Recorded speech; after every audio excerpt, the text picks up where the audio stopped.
ये अकीदा अगर रखें रब ने बनाया तो पता चल यही रखते हैं। नहीं नहीं, वो कहते हैं इनका अकीदा है कि नबी के पास एक कॉम्पिटेंसी है, एक महारत आ गई है, वो जब चाहे जो गैब चाहे मालूम कर लेते हैं खुद ब खुद।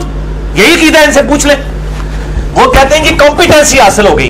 वो एक मिर्जा बैठा है जेल में, नाम लेने के काबिल नहीं है, इस काबिल ही नहीं है कि मिंबर रसूल पे ऐसे मनहूस और इस उम्मत के दज्जाल का नाम लिया जाए। कहते हैं बरेलवियों का अकीदा ये है कि नबी आज खुद गैब जान लेते हैं। मैंने कहा तुझे ये वही आई है कि बरेलवियों का ये अकीदा है? आले सुन्नत व जमात का अकीदा ये है बिइज़्निल्लाह बिइज़्निल्लाह बिइज़्निल्लाह वमा कान अल्लाहु लियुदलिअकुम अलल गैब लियुदलिअकुम अलल गैब लियुदलिअकुम अलल गैब।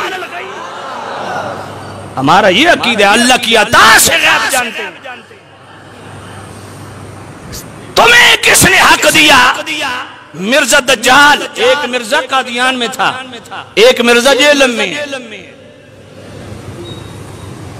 अब मैं इसको मोहम्मद अली कैसे कहूं? मोहम्मद और अली समझ कोई नहीं। ऐसे दज्जालों के साथ मोहम्मद अली लगाना भी मैं कहता हूं जुर्म है। मैंने कहा जेल में दज्जाल मिर्जा होश के नाखून ले, बंद कमरे में बैठ के चंद छोकरे लौंडे आगे बिठा के तू बकबक करता है। क्या मरना नहीं है? क़यामत के दिन जवाब नहीं देना? नबी जानता है, अल्लाह की अता से जानता है।